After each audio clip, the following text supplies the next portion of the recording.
Hello guys, આ video આજે કોઈ જ પણ એમને આગળ કોઈ બી વાત કર્યા વગર ચોખ્ખા શબ્દોમાં વિડીયો બનાવવાનું છે. મારી મધર ટંગ લેંગ્વેજ એટલે કે ગુજરાતી, અને મારી ગુજરાતી લેંગ્વેજમાં એટલા માટે વિડીયો બનાવવાનું છે કેમ કે મારું પોતાનું એક્સપિરિયન્સ એવું છે કે આ જે ટોપિકમાં હું જે બોલી રહી છું એના પર ગુજરાતી વિડીયો બહુ ઓછા બન્યા છે.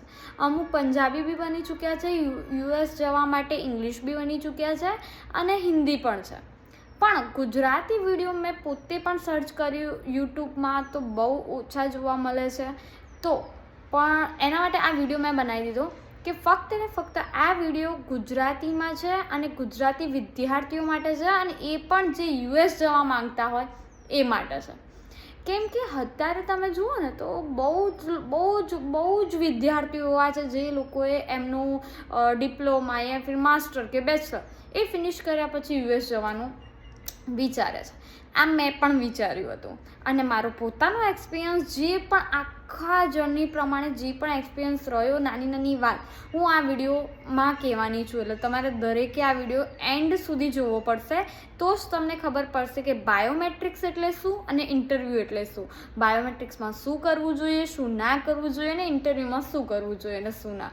તો ફર્સ્ટ વન આ જે આખો વિડીયો છે ને ફક્ત બાયોમેટ્રિક્સ માટે બનાવ્યો છે. તો તમને આમાં બાયોમેટ્રિક્સની બધી ડિટેલ તમને જોવા મળશે.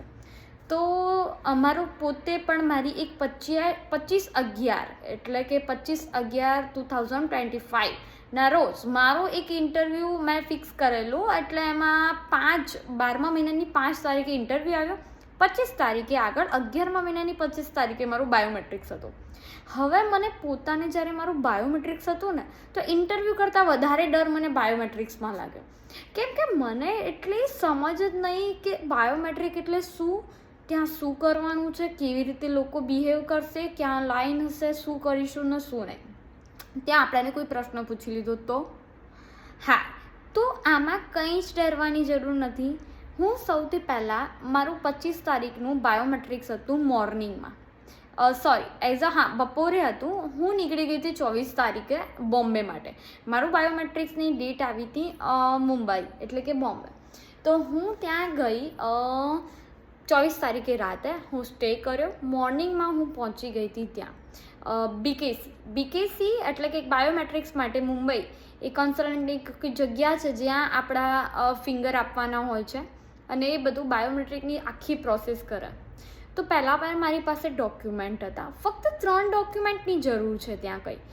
ફર્સ્ટ ફોન પાસપોર્ટ, બીજું એક એપ્લિકેશન, અને DS-160 જે ફોર્મ હોય છે તમારું એ DS-160 ફોર્મ લઈ જવાનું છે. એપ્લિકેશન જે તમે એપ્લાય કરી છે એનું ફોર્મ લઈ જવાનું છે જે ફક્ત 2 પેજનું આવે છે, અને એક તમારો પાસપોર્ટ લઈ જવાનો છે. મોસ્ટ ઓફ તમને ત્યાં ડરવાની જરૂરત નથી, કેમ કે હું પોતે પણ એટલી ગભરાઈ ગઈ હતી. મને એમ થતું હતું અંદર જઈને કોઈ પૂછશે, શું કરશે, હું કેવી રીતે બિહેવ કરીશ, કોઈ મને હા ના તે બધું જ. પણ ત્યાં ફર્સ્ટ ફોન કશું જ કરવાની જરૂર નથી. બીકેસીની બહાર મારું હતું એક્ઝેક્ટ 3 વાગે, બપોરે 3 વાગ્યાનું હતું. હું 11 વાગે ગઈ હતી. હું બપોરે 11 વાગે ત્યાં બીકેસીની જે કોમ્પ્લેક્સ છે આખું બીકેસી એની બહાર આવીને ઊભી રહી ગઈ હતી. મારું જે એપ્લિકેશન હતું, જે કે મારું અંદરનો ટાઈમિંગ હતો 3 વાગ્યાનો. હું બહાર એક સિક્યુરિટી સાથે વાત કરી અને મેં એમને પૂછ્યું કે ફોર્મ જ ડાયરેક્ટ તમને કહેશે કે લાવ તમારું DS-160 અપ્લાઇડ ફોર્મ તમારી પાસે માંગશે. અને જ્યારે મેં વાત કરીને એટલે એમણે તરત જ મને એવું કીધું કે ના, તમે વહેલા છો, તમે અહીંયા બસ ઊભા રહો, તમારે એકદમ 2:30 વાગે આવવાનું છે, એટલે 2:30 તમે આવી જજો એમ. તો હું 11 વાગે વહેલા ગયેલી. અને આપણે શું, દરેક ગુજરાતીઓને પાછું ડર આમ હોય કે ભાઈ જલ્દી જતા રહે, જલ્દી. અને મારા મમ્મી પણ આવેલા, એટલે મારા મમ્મી બી ફોર્સ કરતા હતા કે શું કરવું છે. અમે લોકો ટ્રેનથી ગયેલા હતા, તો શું કરવું છે ત્યાં બેસીને આમ તેમ. પહેલાં ત્યાં પહોંચી જવા દે, પહેલાં કામ પતી જાય ને પછી આરામ. તો હું 11 વાગ્યાની. તો દરેકે આ મારી બહુ મોટી મિસ્ટેક હતી કે હું 11 વાગે ગઈ હતી. બહુ બધા લોકોએ મને એવું કીધું કે વહેલા બી લઈ લે છે. ના, અત્યારે યુએસ જવામાં બહુ રશ છે, બહુ ટ્રાફિક છે. તમારો નંબર તમારો જો 3 વાગ્યાનો હશે ને તો 3 વાગે જ લેશે, એ લોકો આગળ નહીં લે. અડધો કલાક આગળ પહેલાં તમે અંદર જવા માટે લાઇનમાં ઊભા રહેશો. એટલે તમારે 3 વાગ્યાનું જો ઇન્ટરવ્યૂ હોય ને તો 2 વાગે તમારે અંદર જવાનું. ત્યાં એપ્રોક્સી 2 વાગે જાઓ ને તો બહુ આરામ છે. ત્યાં હું 11 વાગ્યાની ઊભેલી એટલે હું થાકી ગઈ અને 11 થી 2 વાગ્યા સુધી કન્ટિન્યુ ઊભી રહી. ત્યાં ટ્રાફિક એટલો બધો, અમુક લોકો ફોર્મલમાં બી હતા, અમુક વેઝ્યુઅલમાં બી હતા. હું વિચારતી કે અંદર જઈને શું થશે.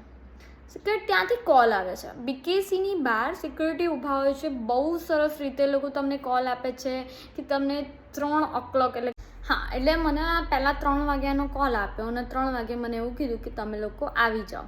તો 3 વાગ્યાના કોલમાં મને 2:30 અપોન એ લોકોએ લાઈન કરાવેલી. એક બહાર લાંબી લાઈન હશે, એમાં તમને ઊભું રહેવાનું કહેશે અને જેવા તમે ઊભા રહો ને લાઈનની અંદર જે ગેટ છે બીકેસીનો એની એન્ટરમાં જ તમને એવું પૂછશે કે તમારું ફોર્મ બતાવો. જે આપણું DUN 160 યા ફિર અપ્લાઇડ ફોર્મ હશે તમારે બહાર રાખવાનું છે. કોઈ બી એક ફોર્મ તમને કહેશે તો તમારે એ ફોર્મ બહાર રાખવાનું છે. એટલે તમને એક ચીટ જેવું એટલે કૂપન જેવું કે કંઈ બી આપશે યા ફિર એવું બી હોઈ શકે કે એ ના આપે પણ તમને લાઈનમાં એન્ટર તમારું એ જોઈ લેશે કે હા ભાઈ બરાબર છે, તમે આ લાઈનમાં 3 વાગે તમારે જવાનું છે એમ કરીને તમને જવા દેશે. તમે અંદર જાઓ ને એટલે ફર્સ્ટ ફ્લોર પર જવાનું છે. એટલે અમે લોકો 10 જણાની લાઈન હતી ને અમને લોકોને અંદર મોકલ્યા. મને ખતરનાક ડર લાગવા લાગ્યો અને એમ તો કે શું પૂછશે. અને હું મારી આગળ અમે લોકો 7-8 ફ્રેન્ડ્સ હતા, ત્યાં જ બની ગયેલા. નહીં અહીંયાથી નથી લઈને ગયા, ત્યાં જ બની ગયેલા. તો અમે એકબીજાને પૂછતા હતા કે શું કહેશે. તો એક જણે કીધું ડોન્ટ વરી, આમ તેમ મુખ હોય છે ને જે બીજી વાર પણ આવ્યા હોય છે એમ. તો એ લોકોએ કીધું કંઈ નહીં થાય એમ. તો હું અંદર ગઈ ને એટલે સૌથી પહેલાં એક બીજી લાઈન હતી, એમાં અમને જોઈન્ટ કર્યા. એમણે કીધું આમ સ્ટુડન્ટ વિઝા છો તો આમ કરીને જોઈન્ટ કર્યા. અમે એક બીજી ફર્સ્ટ ફ્લોર ઉપર એક બીજી લાઈનમાં અમે જોઈન્ટ થયા. ત્યાં અમને ઊભું રહેવાનું કીધું. પછી થોડા આગળ ગયા ને એટલે આપણે મોલમાં જઈએ એટલે પેલું મોટું મશીન હોય જેમાંથી બહાર નીકળે એટલે તમારા અંદર કોઈ બી વાયર છે કે કોઈ ચીપ છે કે કોઈ બી જગ્યાએ કંઈ બી હોય તો તમને તો ટૂંટ બોલે. તો એવામાં ગયા. તરત જ અમારી ત્યાં ગયા ને એટલે છોકરાઓની લાઈન અલગ ને છોકરીઓની અલગ. ને છોકરીઓની લાઈનમાં તમને ચેક થાય, તમારા બોડી પાર્ટ પર ચેક કરે કે લોકો હાથી, અને મારી ફાઇલ પણ ચેક કરી એ લોકોએ કે તમારું ટ્રાન્સપ્લાન્ટ ફાઇલ જ હોય છે દરેક પાસે, પણ એ લોકો ચેક કરે.